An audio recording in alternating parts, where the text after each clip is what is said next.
down and it's going to be cleaner and easier. You're worse than the garbage guy. Ready for the pledge of allegiance? I pledge allegiance to the flag of the United States of America and to the republic for which it stands, one nation under God, indivisible, with liberty and justice for all.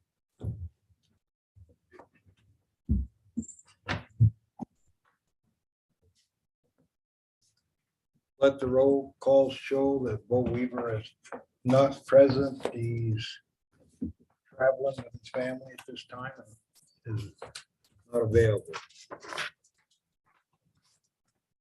We have a quorum.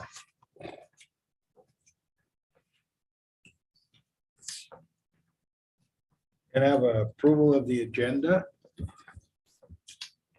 I move we approve the agenda with the following amendment. To go into executive session for personnel.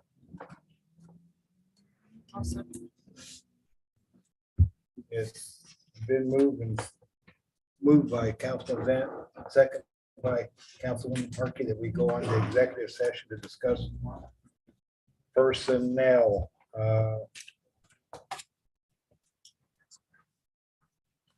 Any further discussion?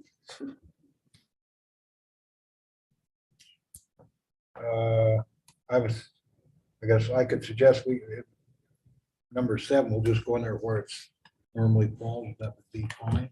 Right. Then move, any further discussion? We have none being, all in favor, say aye. Aye. Opposed, the same. Motion carried, all in the affirmative. Any communications from citizens?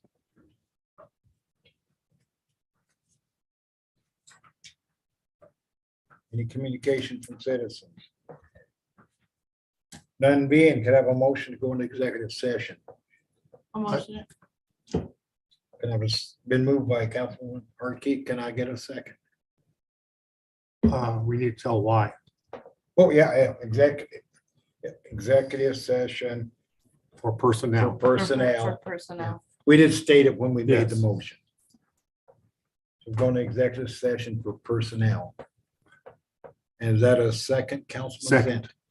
And second by Councilman Zent. Any further discussion? None being, all for the motion, say aye. Aye. Aye. Opposed, the same. Motion passed, all in the affirmative. Time is 7:04. 7:04. We're going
stuff on the internet, sold a bunch of trucks and stuffs. And it was supposed to go and didn't. Could I have a motion to open back up in the Make the motion. general session? Been moved by Councilwoman Markey. Can I get a second? Second. Second by Councilman Demick. Any further discussion? None being, all in favor, say aye. Aye. Aye. Opposed, the same. Motion passed on the affirmative. Consent agenda. Can I have a motion to approve? Excuse me. I'd like to make a motion to hire a third maintenance person. And for streets and alleys. And to hire and advertise for head maintenance person. Director of Public Works? Yes, Director of Public Works. Director of Public Works and A third a maintenance. third maintenance person.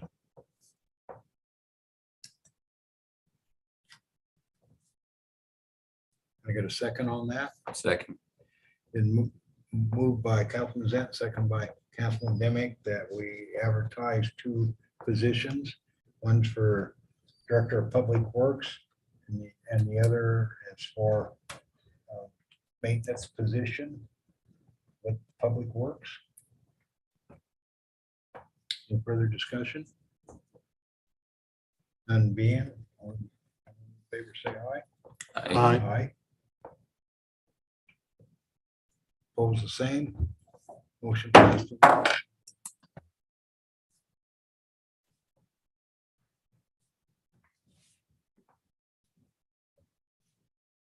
Consent agenda. Can I have a motion to approve the consent agenda?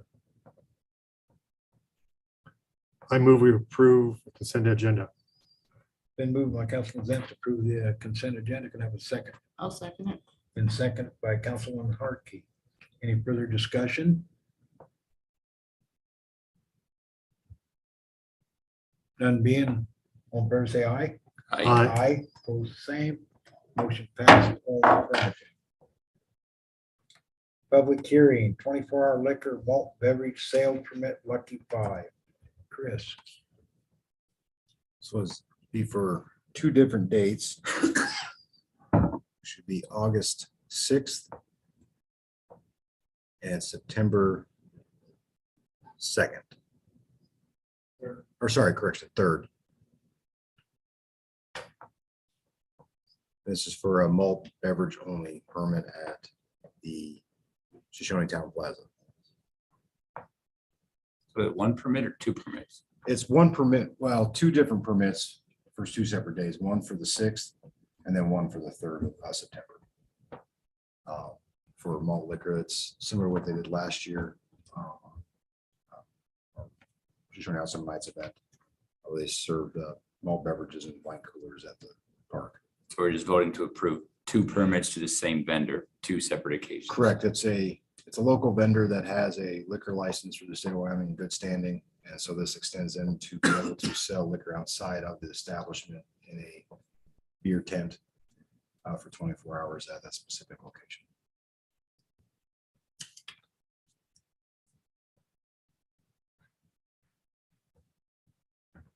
Can I have a motion to approve? I'll approve. Been moved by Councilman Hartke. Have a second. Second. Been seconded by Councilman Demick to approve the two the applications for August 6th and September 3rd. Correct. 24-hour malt beverage permit. Any further discussion? None being, all in favor, say aye. Aye. Aye, pose the same. Passed all in the affirmative. Business license, Bloomberg Piano Services LLC.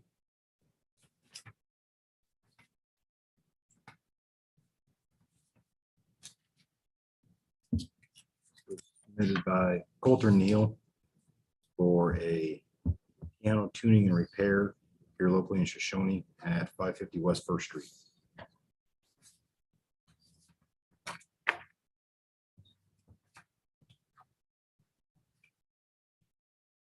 I move we approve the business permit for Bloomberg Piano Services. Been moved by Councilman Zent that we approve the business permit for Bloomberg Piano Services. Can I have a second? I'll second it. Second by Councilman Hartke. Any further discussion? None being, all in favor say aye. Aye. Opposed the same. Motion passed all in the affirmative. New business town hall remodel contract bids. So we did receive 2 bids on our town hall remodel from Yates Construction and Caspar. The first from Yates was for $1,010,104, with the alternate being $28,500. And Caspar was $1,165,000, with the alternative one being $61,705. Our budget and our initial estimate from the Plan One Architects was $480,000. We budgeted $500,000. I would suggest that we possibly reject and re-advertise at a later date. I have been in contact with the engineer, and that has been his recommendation. We're such a big difference in monies that there's probably no way to engineer that to get the price where we could afford that. I do know that building materials are going down, labor costs haven't seemed to be coming down much. But this might be a good contract of late fall. Someone might want some inside work in the winter and maybe get some more competitive bids. We also only had 2 bidders, and the engineer estimate, because of the 2 bidders, only not many people interested in it. His estimate had moved up to 800,000 because of lack of being competitive. There were some numbers that are just pretty obviously considerably higher than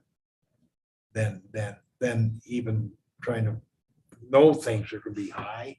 They even came in even considerably higher. That's just could be people's just got a lot of work going on right now and not hungry, and just threw a bid that, well, if we get this thing, we'll make a lot of money type thing. So the engineer is talking with the engineer, they would recommend that we look at doing it again.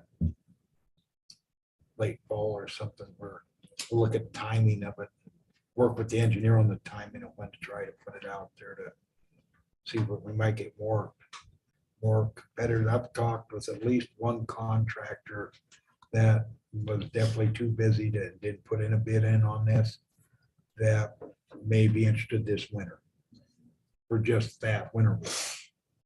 And I know he would be, that company would be a lot more, be pretty competitive. I think it's a good idea. Okay. See you So motion. so do we need I would probably need a motion to reject all bids. I'll make a motion that we reject the bids received for the town hall remodel at this time. Been moved by Councilman Demick that we reject the bids that we received for the town hall remodel. Can I have a second? I'll second it. Second by Councilwoman Hartke that we reject the bids. Any further discussion? None being, all in favor say aye. Aye. Aye. Opposed the same. Affirmative. Shoshoni Hot Summer's Night Road. We did closure. bid competitive. Pardon? We did bid competitive, and we need to work right now. This fall, we won't bid again, because we're swamped in the fall. Concrete is going on allocation. You can't buy concrete here, so biggest contracts on, we can get it. Steel's up so much, everything's up, but we'll probably look at it again. Very good, thank you.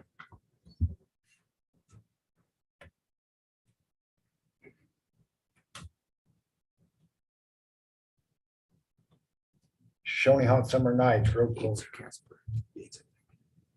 Riverton. Mhm.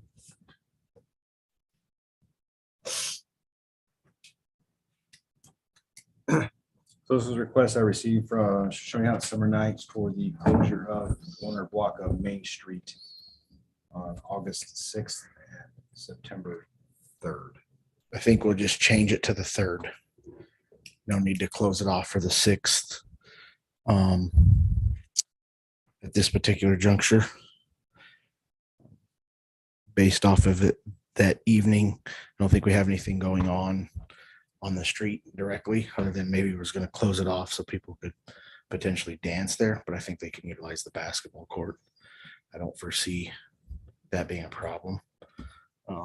But yes, to close it off on the 3rd, all day and all night, until the next morning as the car show takes place during there. Last year we had 42 cars, I believe, in that. I anticipate it being more. That being said, I would imagine that we need to close off Main and probably some of First Street, just like we did for the basketball tournament.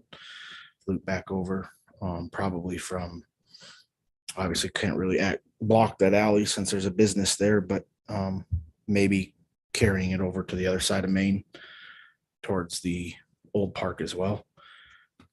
Likelihood of that is, I don't know, but need to have room for cars to park in case that many show up. Don't want to try to squeeze a rabbit out of a hat day of. So the likelihood of closing it off would be probably not, but maybe so, I guess.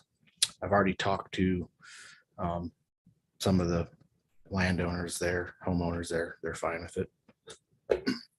That's the same thing we did last year as well. Had the idea of Well, expanding we needed to and talk to landowners. and yeah, previously on discussions with the gentleman that was a little upset with the basketball situation, is actually in favor of this one, just wasn't in favor of the basketball one. So I don't know if you talked to him tonight, if that's still his standpoint, but that was the last time we visited. He told me to. Yeah, that's what he told last time I talked to him. So Mr. Merritt down the way is fine with it. So is the Tonellis or whatever, the House of Wonder, whatever it is. We need to, as a town, do we need to send a letter? Or is it communication enough that there's not going to be this backlash of you said, he said? Well, I could be mistaken, but for me, looking through the ordinance, there's actually nothing that says you have to contact the landowner. No, I would just No, be just courtesy. pure courtesy as far as we told you. We sent them to the 3 said people. Thank you for agreeing to support our activity on this particular. Good day. idea. Is that a motion? Do you need a motion? And then I just want to backtrack on the Lucky 5 24-hour permit there. Obviously, without our event, they have no platform to sell any alcohol. That being said, I'm not sure what their plan is. Currently, they have done nothing for the hot summer nights. So for them to capitalize with no give back, I have a little bit of issue. I'll visit with Richard tomorrow, but what I ask is if they fail to partake as a donor, because without the event, they don't have any reason to sell that. If they fail, I ask in September that you not allow them to do that. So even though they have a 24-hour permit for that specific location, Shoshoni House Summer Nights has control over that as a reserved spot in our business license that we utilize to allow the businesses that come there. That just like the farmer's market, you can allow or disallow certain entities to show up. So that would be on Shoshoni House Summer Nights to decline. Say yes or no. Okay. And they couldn't serve alcohol anywhere else except the permit specific for that location. That location is contingent on Shoshoni House Summer Nights that has control of that location for that particular night Okay. with the reservation. Okay. And business I'm license. fine with them coming in, hoping they're going to have some mindset of donating back. And we don't have a set amount, or anything. We just ask to make something contributable to continue the events, but to just, every other business in town has been apart. So for them to make money off of the event, but not give anything back, I'll definitely give them a chance, but The town has to stay out of that. We could not, you know. no, the town he has to clarified it, stay so out we're of good. Yeah, He that's said that why I we have, clarified. we have the Instead of us Control. being biased. Yeah. No, It's this is between. showing out summer nights. Yes. Gosh, Okay. sorry. I just needed to know that I had that control. I mean, it's not my park, so I can't just say, well, you can't be here tonight, Bob, and you can, and you know, you know what I mean? So For the I didn't know purposes of where that- vending and sales. I just on didn't our know where reservation. the gray area that was, and I don't want to, you know, yes, no type thing if I didn't have that leverage. So, She's showing out some license. so I just want to clarify on that piece, but yeah, I think drums it up.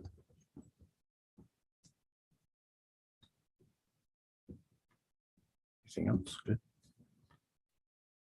What was the motion for? I didn't catch that again. Do we need a motion to send a letter I to, think we just do it. just Yeah. do it? All the councils for the road closures. Just Maybe we can delegate one of the office scouts if they had a minute. I know the perfect one that does. Thank you, Kathy. Thanks, Jordan. Thank Putting you. it on. Thank you. Appreciate it.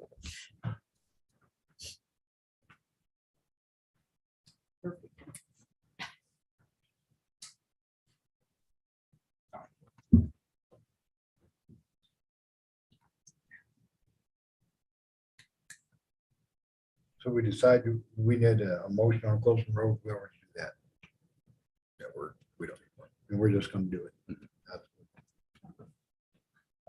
We have senior housing next.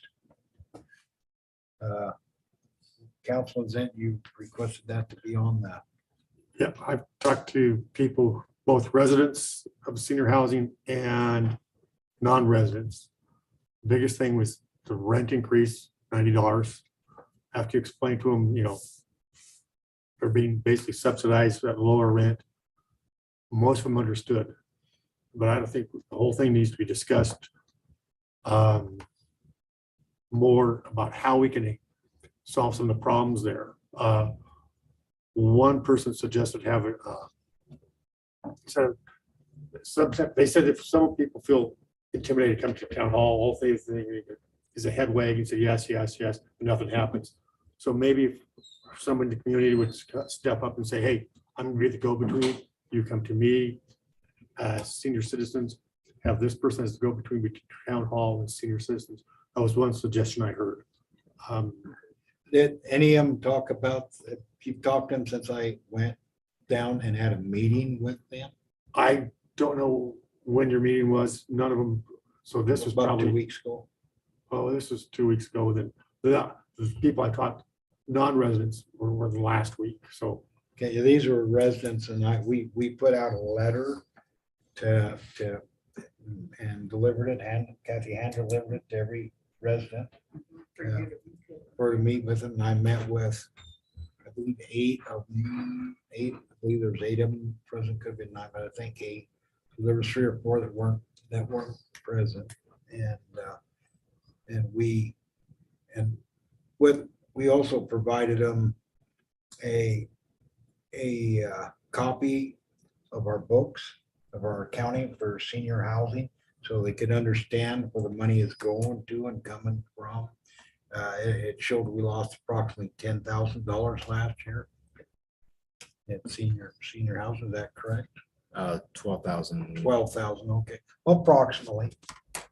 But anyway, it showed that, and we went over, and during those discussions, leave everybody present but one seemed to walk away happy. We got a lot of praise of what a good senior housing we had. One of the residents said she's lived in several other places. This is by far the best. Her opinion, she thinks it's the cheapest in the state, maybe the cheapest in the country. Their exact words, but we're very inexpensive, and we do have a nice facility.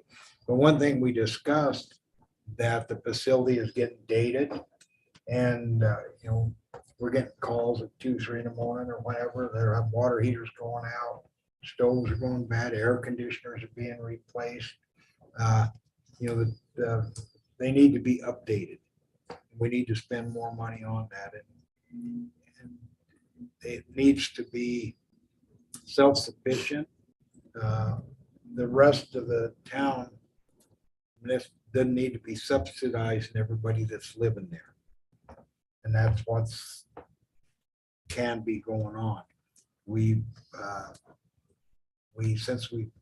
Chris has taken that over, we're looking at actual cost and expenses and making sure the billing, like for one thing, it never paid its own water bill. Someone's got to pay it. It's never paid its own water bill till now. It's got water, it's sewer water, and it's got administrative costs to run that. And if that is not billed towards that entity, then it's getting subsidized by the rest of the town. And so we raised, I feel, a very modest amount.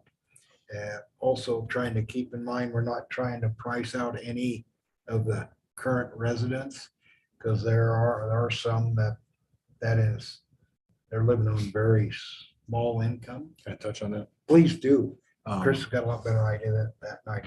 So just to clarify some of the rent structure, I included in your packet there. I'll kind of explain it. So what I did is I took just 4 basic incomes that we do see at the senior housing, from $700 a month to $1,750 a month.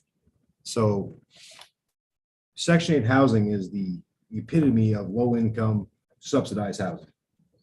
That's what Section 8 is. What Section 8 requires is 30% of your gross income must go towards rent and utilities before anything kicks in. So the theory is, if I have a Section 8 rental unit that is $800 a month, somebody wants to move in that makes $1,200 a month, their rent would be $360, and the Section 8 would then provide a voucher for the remaining $440 difference to me as the landowner. So I'd get my $800, $360 from the tenant, $440 from the subsidy. The senior housing was never set up as a Section 8 housing entity, period. It was always intended to have a minimum rent that had to be paid by anyone that lived there, regardless of their income, as long as they fell below the guidelines of low income as they were set by HUD. So what we did in the budget workshops and what we were discussing there for the rent, so the $425 was a set number of the rent. What this does in this current structure is that this person that has, say, $1,750 in rent or in income, sorry, in straight Section 8 housing, or if they move to Riverton where they have those with a 1-bedroom apartment, they'd be paying $525, which would be $190 more than the $335 that we were currently charging.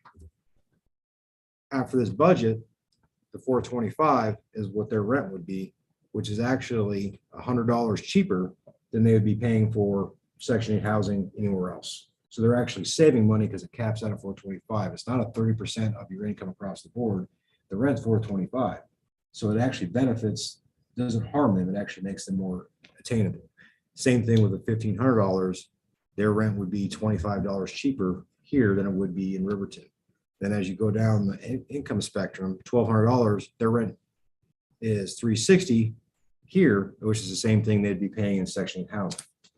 Now the $700 a month, 30% of theirs will only be $210, but the minimum rent is still $335. That was grandfathered in. We didn't change that. That's carried on, so no one's priced out. No one's being forced to increase their rent. Her rent or their rent would not change at all. However, if they're able to get into a Section 8 housing situation, their rent would actually be $125 cheaper. We don't currently have that avenue, but that's how that would break out. When they moved in, the rent was what the rent is, even though their income's $700, the rent was the rent. Now, if we stayed on the previous model and say we just increase the rent $25, which I think anybody would say is a nominal amount of a rent increase, everybody across the board would go to 360. So that person making $700 would have the option to stay where she is, they are at. They would go up with everybody else. And so this is the most fairest model we can do without having any subsidy coming in, but we're still following actually not just following it, we are doing better than following what HUD would require if we had Section 8 here. And so to say that this is pricing out seniors is disingenuous. And this actually is more kind as far as their finances go than just straight going across the board 30% of your income, which is what they would pay if we were Section 8. And so a case could be made that if this is not fair, we could just do straight across the board 30%. I guarantee they will be paying a lot more than $90 extra. That's all I had on the rent, just trying to explain how it is fair. It isn't targeting anyone. The intent is not to get anybody out. If they can't afford it, they're not going to pay it. That's the best we can do. We're still subsidizing to some extent, but that's the best we can do in our current situation that we have without having the aid of being true Section 8. What about those people who have excessive utility bills? So, okay, and so So the as second, council, should we make a policy for that? Say if they're, 2 standard deviations above the average? we included, if you remember, we included that as a separate component. I know it's kind of convoluted, but it is mutually exclusive. So we have a $180 utility allowance. It has nothing to do with the rent, per month. But the $180 utility allowance is to ensure that anyone that is abusing utilities that isn't being subsidized by the town or the senior housing entity as a whole to pay for their overusage. So that is a component of this as well. So if they do overuse, then they have to pay anything above that 180. So that was accounted for. Is that written down? It's so all the So that's my question. Should we write all this stuff down and say this is our policy, or make a resolution so that the next council understands what's going on? And so say, well, you said this, but well, okay, I see what you're saying. So that is going to be in their lease agreement. All In the the right now, contract. they're all month to month. And so I'll be going around this week because I wanted them to come in and talk to me one-on-one so I can do all this in the confines of town hall, but I've only had 3 do that. So I will be going around this week and doing that. And the lease, it'll be included in that lease, and that will carry on. okay. Now, if you want to go a step further and do what you're talking about and codifying it something beyond the lease agreement, I'm sure we could do Well, something. as long as it's in the lease agreement, that's it. Okay, That was presented to them in a letter, Okay. that 180. and then it'll be in their lease. It'll be in their lease. They'll go around this week and sign. That someone abuses that, then they're having to pay the extra. Now, as utilities increase, will that number also increase? I think it need to be revisited in the future. If we get to a point where everybody is at 180 or 190 every single month, that might be something that would be commensurate, although separate, with looking at reevaluating where the rent's at and weighing those two together. Typically, they do at least every year. Right, and so we could review, put that, Right. review that because, with this- I would say where they're going to be. yeah, how much is gas for this winter going to Right. cost? Luckily, I locked the town into a year contract, so we're cheaper. So why don't we subsidize utilities for other people in this town? Why just the senior center? So that's a great question. It's not necessarily a subsidy. So you have to think of utilities. Yes, the rent is paid. So you have to think of senior housing as its own entity, and the rents are just the revenues, but the rent is based off the expenditures, which include utilities. And so it's, in a way, it's part of the rent, but it's not really part of the rent. They're two separate things, the revenues and then the expenditures. And you just have to make your expenditures match your revenues or vice versa. And so if you think of it that way, it's not so much a subsidy. So we're not subsidizing, they're paying, the senior housing as an entity is paying, it's almost like an HOA where you pay user fees and they pay for all that stuff. It's the same type of concept. So it's not actually being subsidized, quote unquote, but in the past it had. If we're losing $12,000 a year, So that was because of the maintenance costs more so than the utility costs. well, so I guess that would be the bigger thing. if the entity is being subsidized by the town to some extent, is it fair to offer that subsidy to others? So I'm with you looking at this stuff, saying everything here is below market value.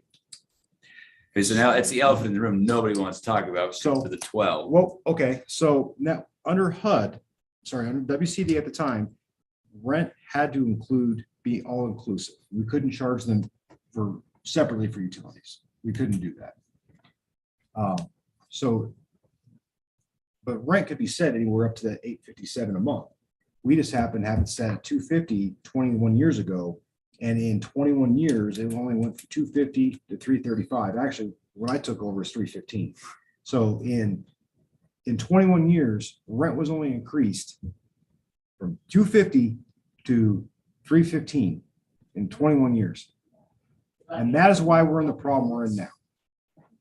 You know, it needs to, it's like an enterprise fund, and we should be building a fund in there to repair, to replace And everything that we're needing to do and upgrade we, it. even at 425, I mean, you know, as a businessman, that's still 12 units with all the other costs. That's not enough. You're not getting enough in there to do that. The rent needs to be much higher at 425 to do those things. But we can do some. So some of the options is in my time, I can explore with HUD on what it would take, and I can get with actually a guy that ran HUD Section 8 housing and see what that would entail to get us into a Section 8 situation is one option where we could charge market value for rent, $850 a month. Not that the seniors would pay that, they'd still go off that Their worksheet income. that I showed you. But we would receive a voucher for the difference between what they paid and the $850 a month. That would give us that flexibility to have that fund rolling.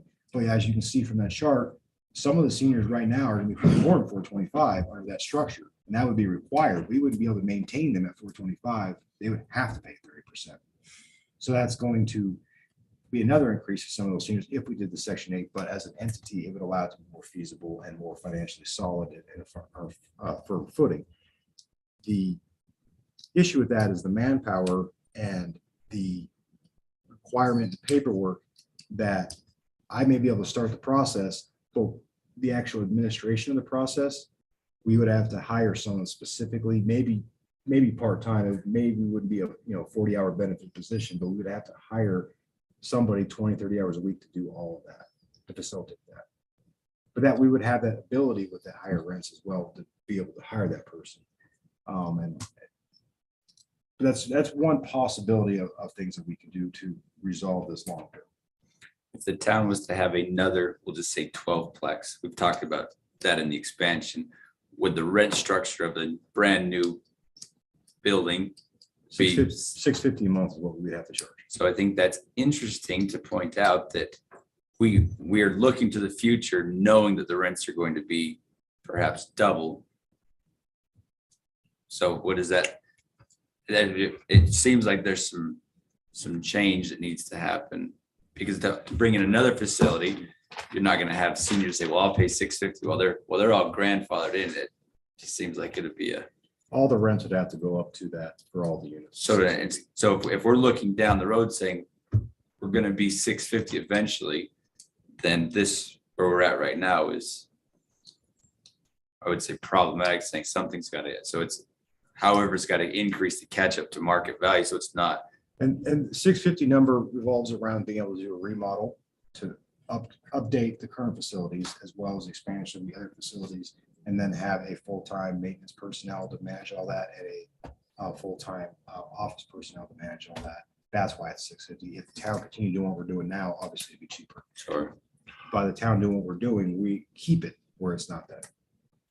Can you improve the current facility? At the 425? No. Like, you can't upgrade, you can't make changes, and things are wearing out and breaking down. Why don't we just sell it? As an option. So if the town was to say advertise for sale, I'm sure there would be a process with the government side of it. It would transfer over to probably a private entity or somebody that would. We fully own the units. So there's a small we take it back. We own units as far as any encumbrances on government regulation. We still have a balance of a mortgage, about $27,000 that we'd have to obviously pay that lien off to sell it. But absent that, there's nothing that stops us from also looking at selling it. The problem with that is that once it's sold, is that the town no longer has any control of it. Hopper Housing now takes over and sets the. I'm sorry, it just happened. I was looking for, a name of fiction city, but they would now set, and they would not be locked into this has to be seniors only. This could be opened up to families, workforce. It could be opened up to anybody, just 2-bedroom duplex apartments. It could be anybody. Once that goes down that process, we lose all control. over that. And the rent can be set at Whatever they market want. value. Market Market value, value. 1,200, 1,500. But on the same token, if there's a leaky faucet or a hot water heater or someone's dog's barking, they're gonna call their landlord, they're not gonna call town. Correct. Yeah. Yep, we'd be out of it. We'd have nothing to do with it. Hopper Housing. So the perk side of it, as far as when we look at what it requires the town's personnel to, it would free up townspeople, the town employees to perhaps better utilize some of their time assisting more of the town than something like that. Yeah, it would free up a lot of that and a lot of the commitments and the trying to facilitate everything. But just like everything, even the Section 8, everything that we're talking about, there's a downside to whatever path. There's the one thing where we just do nothing and keep doing what we're doing. The downside of that is we have to subsidize and figure out a way to fix things. So, it'd be something that we'd have to look at the numbers, look at the financials, but also know that it's going to be a cost to the concept of what we're doing now. It's a change. But something has to be done. What we did in the budget and what was presented as a mechanism was only a short-term solution to stop it from bleeding money so we could still at least maintain what we have to a certain extent. But there comes a point where you can no longer maintain something any longer. It has to be replaced. And that is not currently available. And I could make a case that there's $90-something thousand that senior housing has on paper and savings. Well, I could make the case that all that money and about 130,000 is owed from the senior housing to the enterprise fund for free water they received for 21 years.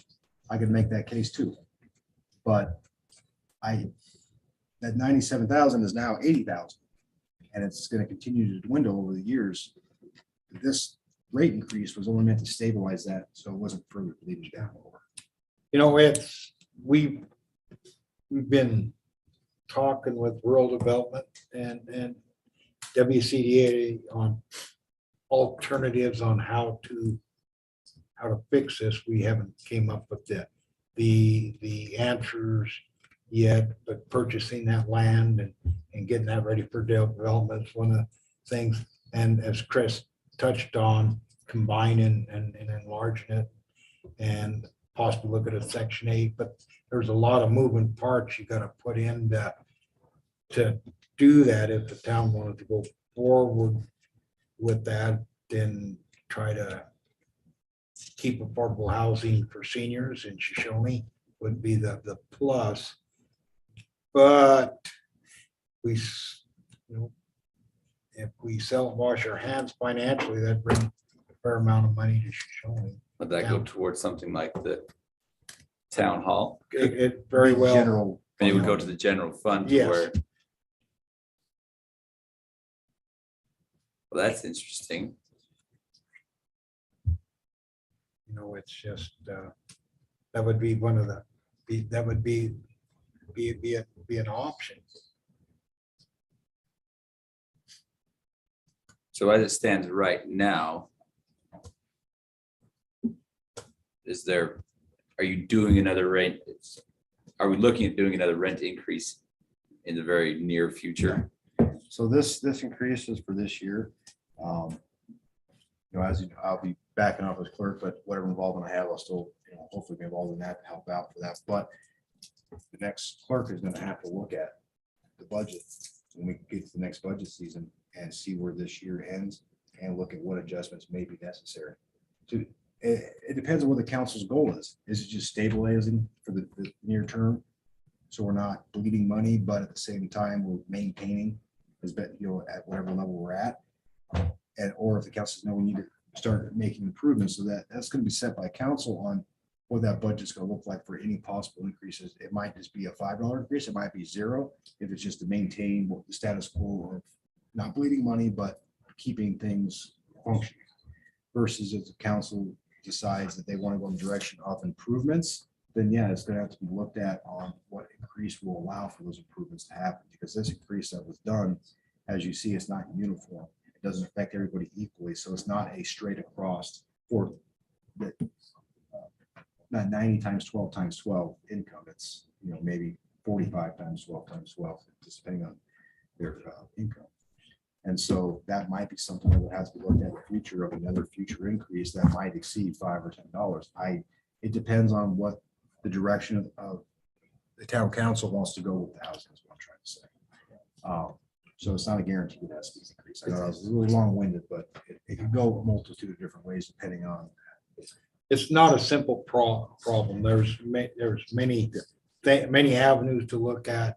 And as Chris is correct, how the governing body decides they want to go. I've been trying to work on finding options to bring to the rest of the governing body to what's going to be a good option. And if I had more time and more abilities, what I would talk about doing would be the town, using the resources out there to expand senior housing, create workforce housing between 8 to 12 units, the combined units of that, creating a committee, housing authority, Shoshoni Housing Authority, to manage that separate and report to the council. That would be the final iteration of what that would look like. Yeah. Is that like an HOA? No, well, it's a body that is created by the governing body to manage separately, kind of like the senior center. If you think of the senior center being its own entity, it would be like Shoshoni Housing Authority would be its own housing authority that manages its own people and that, but it reports back to council to some degree for oversight.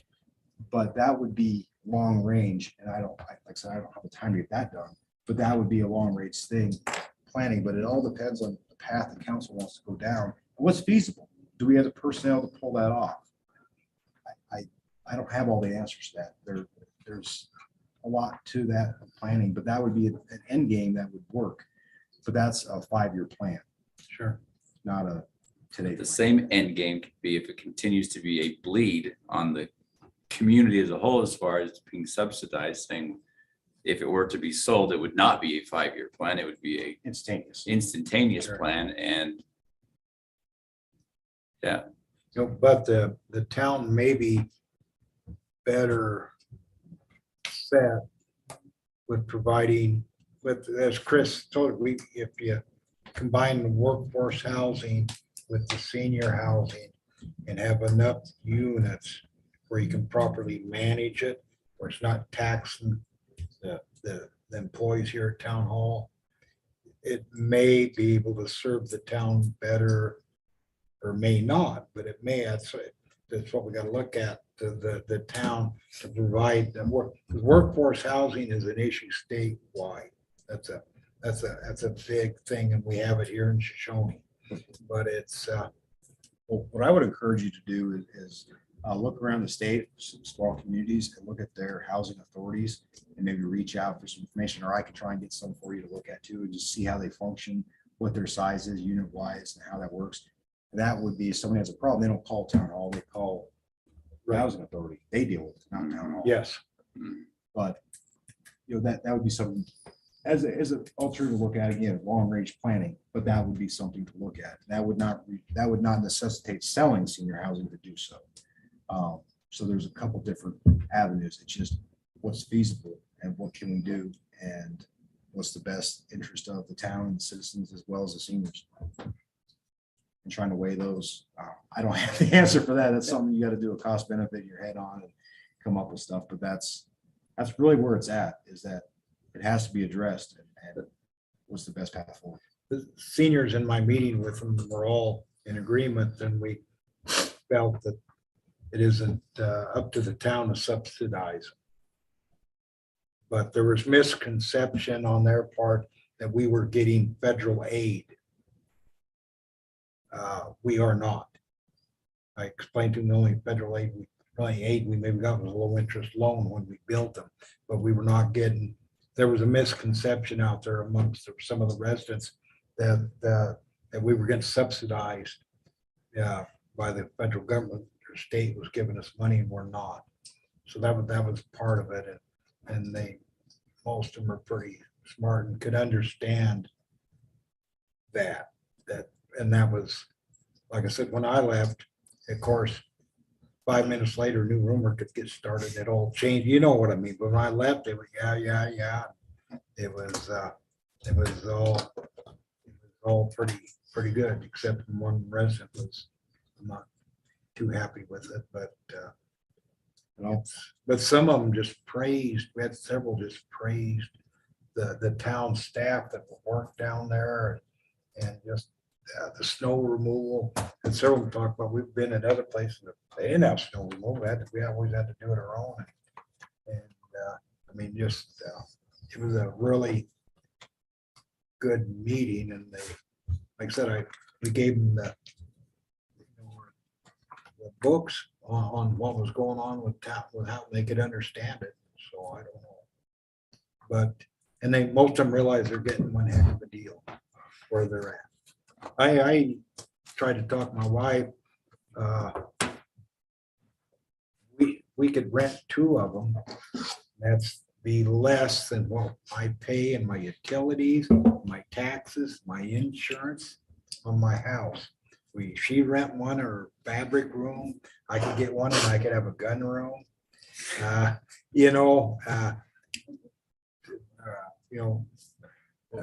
And then that would be good. I could come over for supper. She said she'd have to work on that though.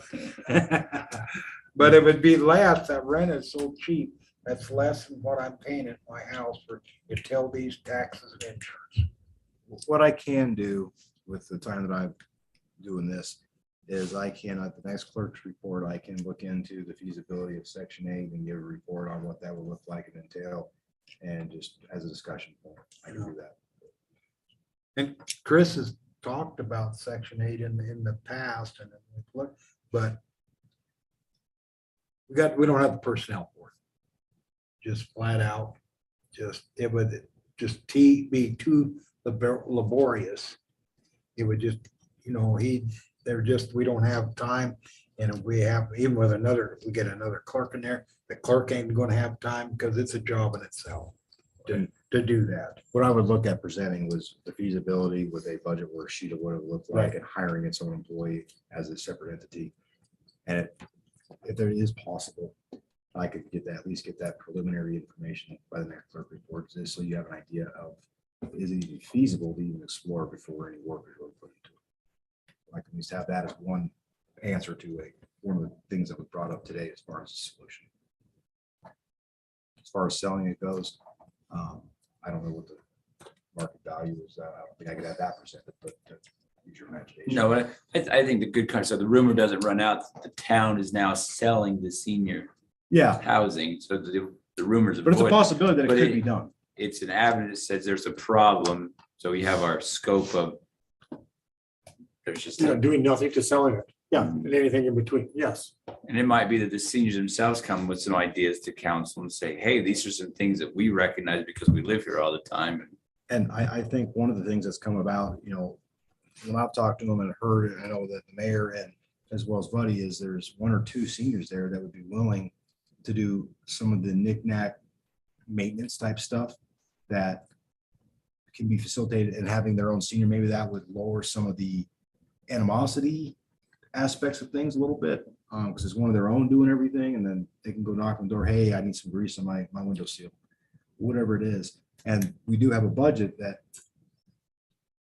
they Could help be with a paid. service call. Well, Right. Yeah, exactly. So they can receive income of that, how but that would also throw them on income. Or Mhm. do we do something where, we commensurate with rent reduction based on the work they do, whatever that looks like? It'd be the same trade-off, whether we pay them or we reduce the rent commensurate. I mean, it's the same thing, but We may have to look at their social security income. yeah, Yeah. that's what I'm saying. Then if we just lower the rent, would be the same thing. Instead of paying $50 extra, we lower the rent $50, but the same difference in the net Yeah. the sum is still the same. So I can look at that as an option if, this week when I'm going around, and that might help reduce a lot of the burden on the public works department, as well as give more responsiveness, to things that need to be done. And all we have to do is pay for the supplies. Well, not we, but senior housing pays for the supplies. So I think that's something that would help in the immediacy of trying to make things better. Mhm. So I will do that this week.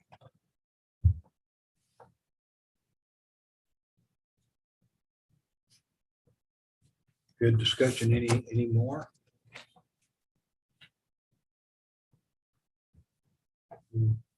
Try to move forward and keep up good work, Chris. I'll work on those two things. Yep. Clerk report. Year-end financials. I know it's a lot. This will be also on the website too, but if there's any questions when I'm done, I can go through line by line, but I think I'll just try to hit the high points of the budget. So at the end of the year, after all encumbrances and final notations and sorry, lost my train of thought. After all encumbrances and changes were completed, which are notated here on the general, that's the $50,000, $18,000 for revenue replacement, and the town plaza restroom that's still under completion. Our final general fund year-end balance was positive $13,363.95. That's after all encumbrances were reduced out. And that's just general fund. Also, if you go into the breakdown of the general, we do have $34,091 in outstanding citation revenue that we haven't received yet. As one notation on there, and the pluses and minuses are notated. There was 19,761 under the initial overall revenue budget for general revenue. Those are explained as the significant differences that were shown there. That they say 34,091 and police fines and fees is still outstanding. There was no adjustments. Sorry, I'm saying corrected. There was 2 adjustments made to the general revenue budget. One was for the court transfer for e-citation, and one was the medical clinic revenue at the very onset of when we set up that line item. Intergovernmental revenue, it was $20,403.45 under what was budgeted. The biggest one being mineral royalties, which was $10,000 under budget. I believe we discussed that at the workshop of where it was well below what was in the Craig report and what was in the budget documentation for that time period. So this year it will catch up, I guess, allegedly. But those are the 2 largest decreases in intergovernmental revenue, was mineral royalties and severance tax. And there also is an outstanding revenue of $3,500 from YDOT or reimbursement for the bus station. Capital projects, revenue is 120,000 below, but mind you that there's 100,000 in outstanding grant reimbursement, and we spent 32,000 less in the DEQ BRP. So we budgeted for the full amount of the award, but we didn't spend it all. So we only got back what we spent. So there was a decrease there for that $120,000 difference. The adjustments that were made were the half-cent economic tax, ARPA, sewer donation, and the rifle range grant, the total 95,000, which was what the budget was modified to. Mayor and council, this is expenditures on a line by line. The mayor and council budget was 3,826 and some change below budget.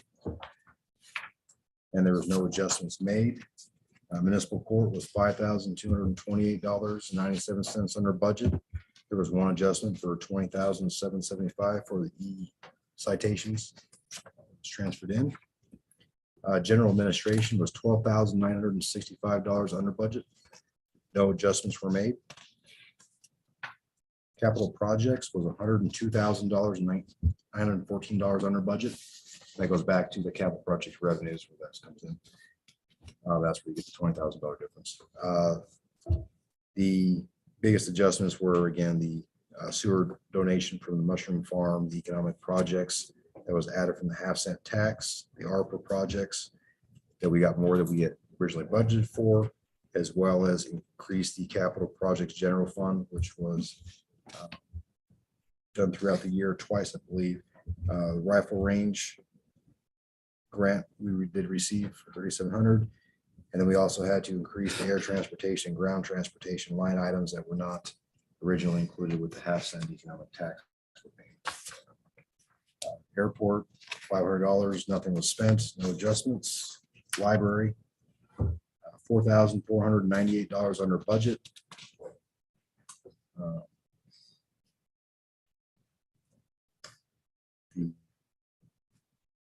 The adjustments were the salaries and wages, employee benefits, and supplies expense adjustments that were made.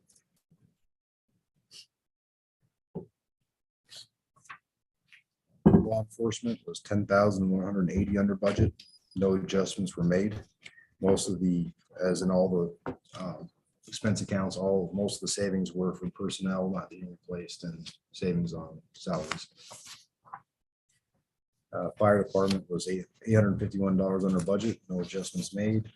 Streets and alleys was $15,744 under budget. No adjustments made. Parks and Rec was $2,120 under budget. No adjustments made. The water fund revenue was $1,865 under budget. However, the expenditures were $17,048 under budget. The biggest ones being the utilities that was budgeted, and then a couple thousand here and there on EPA testing, chlorination, and meter reads, which leaves an ending balance of $16,184.89.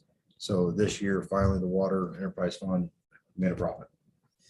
However, what we have coming up, I think we've discussed on what it's going to take to facilitate the upgrades, even with A30, even if the state allows a 40-year loan, we're talking a minimum of 31,000 or so. If it's a 40-year, that's on current pricing, up to over 40,000 a year in payments for that loan. So 16,000 all of a sudden over the course of a year doesn't sound like so much. And this was before the current changes have gone into effect. I just wanted to further hit that point that that's why the water rates had to increase. Because even though we spent 17,000 on our budget, we only have $16,000 in profit, which isn't enough to afford that much.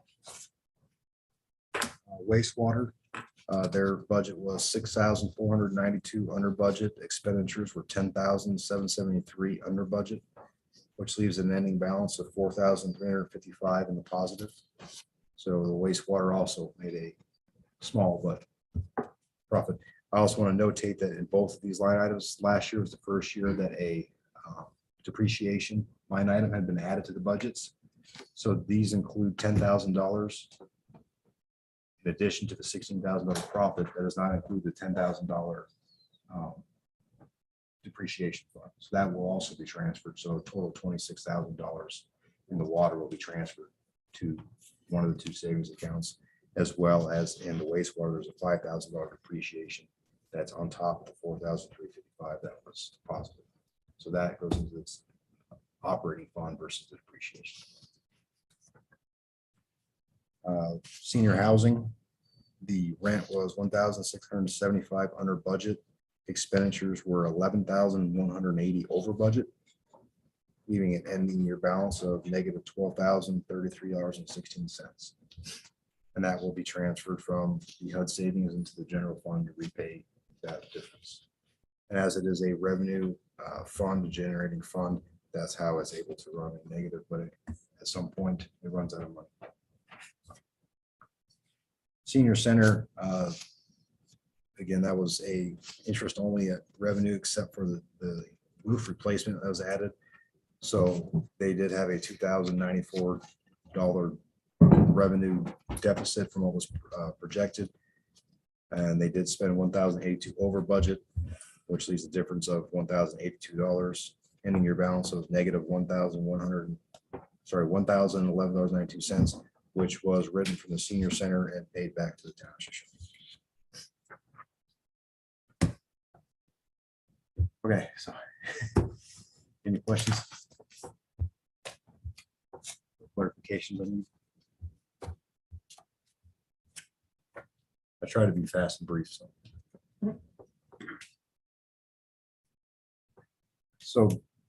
recap, $13,363 for the end of the year will be transferred to our general fund savings account.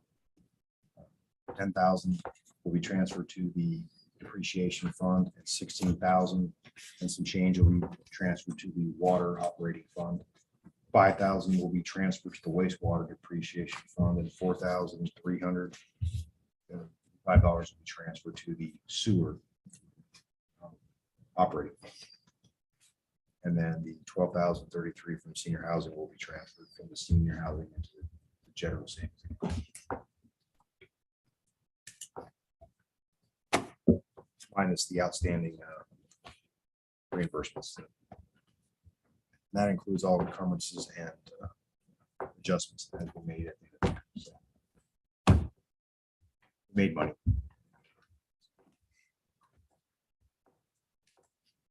It's important to note the depreciation fund and stuff like that, that we're putting money into that, we're building for the future.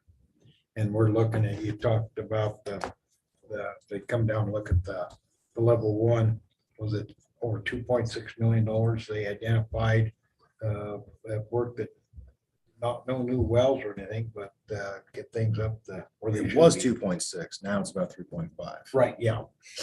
But when it was done, so. Yes, So that's what we're looking at, and. but I also want to we're gonna know Pay for that. the $10,000 in depreciation that we now budget in the water fund and the 5,000 in wastewater. What the depreciation should be is the total of all assets, 10% of all assets per year.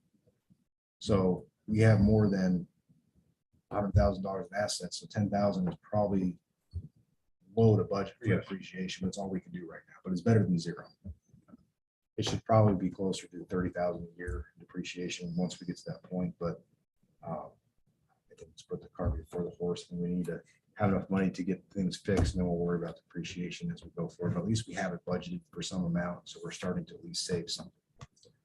This is something we can't fix overnight, but we need to start working on it, or it's gonna really get bad. And I just will note, I looking at some minutes, I know water rates, so we've increased our water rates 26% over the course since I've been here anyway. The original, that's over 3 years, this is the period 4, year 4.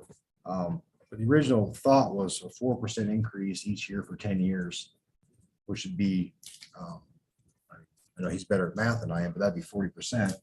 But you also have to take into account compounded interest when you're 4%, 4%, 4% over 10 years. That's what, 48% is what they would raise. That was the original proposal.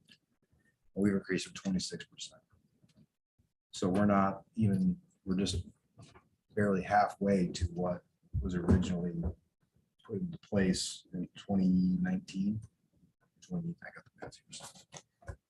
But so I'm not saying that rates are going to have to keep increasing at this level, but it's been something that's, April 30th, 2018. I believe we're still, with someone furnishing 10,000 gallons of water, I believe we're still the cheapest in Fremont County. If you base it on 10,000 gallons. And Bob, Chris and I sat down with rural development. We had a discussion on water rates.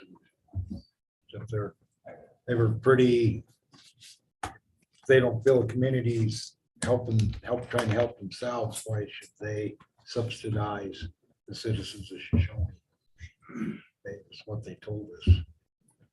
Yes, And I think we are helping ourselves, and I think We are. It's just, I just want to put in perspective of, I know rates have gone up a lot, but I just want to put in perspective, it's not as much as, or it's not at the end or increase or above what was originally discussed 4 years ago. So 4 years ago was identified as an obvious issue that needed to be addressed then, and we're only halfway there after 4 years. So we're not, I know it's a lot for some people, but we're not exceeding what was already discussed and known 4 years ago, before COVID, before everything skyrocketed. Sure. So just, I wanted to put that out there that we're sticking with the plan. Any questions for Chris?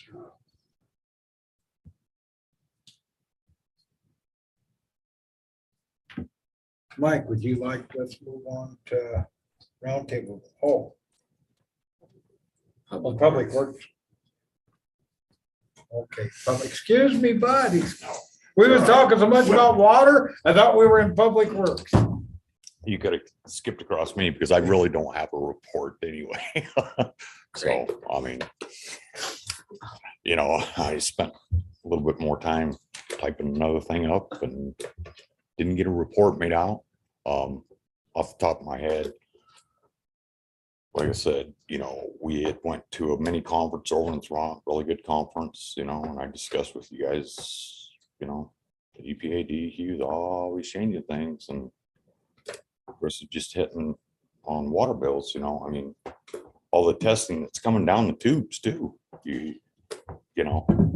It's getting pretty pricey, and people are screaming about water rates, but hey, like I discussed before, they just don't understand the process. It don't just magically bubble out of the ground and magically appear in their faucet. But and Joel, when we went through a boiler, people really realized how valuable water was. So, other than that, I really don't have nothing, unless you guys have got a question. There, you made a good point. The cost of producing water is continually going up. Oh, yeah. Well, takes And this electricity. testing, like you said, is not It's cheap. the maintenance, the testing, it's, people just don't realize, and like I've said before, anytime anybody wanted to take a tour, they're more than welcome. And maybe get a more of an understanding of the process, but, and I've said it numerous times since I've been here, but nobody's ever bid on it. And so, it is what it is. And to operate it, the investment in education and time, Oh, that yes. like have Yes. a professional like you providing this for us. Right. I mean, that's people just don't fall out of trees without those capabilities. Right, right. And it's, it's pretty important to give the community a safe drinking water. And there's a process, there's quite a process, It but was- I know we first, we started this process and, even when I was on council, you were talking about we was having water issues. oh, yes. So when I got elected mayor, that's the first thing we jumped on. And then later, the bottled water made me look like I know what I was talking about, but that was something that we've been trying to jump on, and through your guidance, Right. that pointed us this way towards that. And where we got that level one, I think that first was an $80,000, cost the town $1,000. The level two we're having doesn't cost us nothing. At Right. the state's trying to provide safe and Right. good water for our town is not, like I said, you just don't turn it on, it's there. Right. There's a lot to it. It'd certainly be Really, nice. really appreciate what you do. Yeah. And when you dig up one of your transmission lines leaving the town and it was stamped with 1954, it's got some age, and it's not a PVC line, it's ductile, cast iron pipe. And when you got a 6-inch pipe and it's down to maybe an inch going through it because it's corroded, well. A lot out there, so.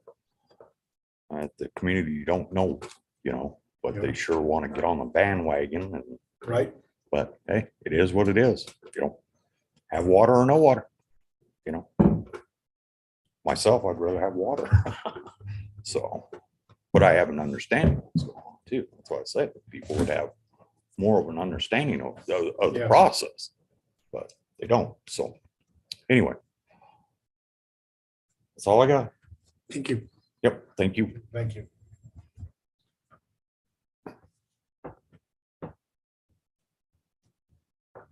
Now we'll go to the round table. Mike, have anything you would like to bring up? Paul? For compliments on having Third Street water, with all the trucks running down it, keeping the dust down. Whether it's, Okay. be helpful if they do it some more. And then I had one person ask, should we publish the bills along with our minutes? Because the bills are not published that we approve. They're part of the minutes. Should they not be published also at the same time? I think that could be done pretty easily. Yeah, so that was just the other thing that was brought up to me. You want to comment on that, Chris? Yeah, that's not a problem at all. I mean, it hasn't been included in the past with the stuff that they was posting, but I could definitely post that. That's not a problem at all. That was- Because they scan them to you and I actually have to separate them back out when I post just the minutes and the agendas. So I can include that with the, Yeah, but they are in town hall in the official minutes though. Right. But I can't put that on the internet. So it's Put it on the easier internet. to find than having to come to town hall to Yeah. dig through it. So I can certainly do that. that's all I have. Tammy, you have anything? No. Well, one thing I'd sort of like to bring up, that our town employees seem to catch the brunt of a lot of people's frustrations, water bills, everything else. I'd like to point out that town employees are only following the direction of the governing body. They're just following orders. They do not raise the water rates. Governing body, we do. And they are not getting paid to be harassed about all sorts of different topics. I would encourage anybody that had any questions, feel free to come in and talk to me, because I'll take the heat, the buck stops here. If you're uncomfortable, talk to a council member too, they can come to me, but if you want to short, just come straight to me and I'll happily try to discuss this and explain whatever I can. If I don't have the answer, I'll try to find it for you over multiple topics. If you got problems with what we're doing and why we're doing, and but the water rates are the latest, the senior housing, but this governing body, we had an election year, we went ahead and raised water rates and rent and senior housing because we needed to do that for the betterment of the town. And that's the bottom line. But I'm happily come in and let's discuss these things. I'm in town hall quite a bit. My door is always open to a citizen. And but our employees in the field and in the office are not getting combat hazard pay. And they have very little control, but come to the head. And the governing body, we agree on all rate increases. At least 3 out of the 5 have to agree. We have a majority for any decisions we make, whether it's buying, selling land, raising water rates. That's what we are elected to do. And we're doing the best we can, but having input from you is a good thing. So if you got something you need to address, some of the rumor mills get started and some of it's not correct. We'll come and find out the real answer. We try to do very well on putting out what we're spending. Chris does a great job being very public of what we're doing. We're Zoomed. If you got questions, come and ask. That's really the main thing I want to talk about. Nobody has anything else, kind of a motion to adjourn. So moved. Moved by Councilor Demick to adjourn, kind of a second. Second. Fast response from Councilwoman Hard key, that we adjourn. No further discussion, all in favor, say aye. Aye. Aye, opposed, the same. Opposed at 9, I got 29, we'll call it 9:30.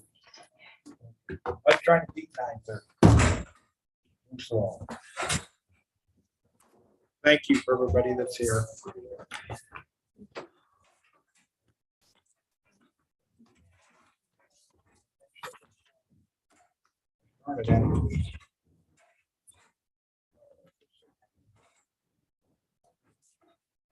Oh, it's smaller, maybe we'll count. You don't want to have dinner?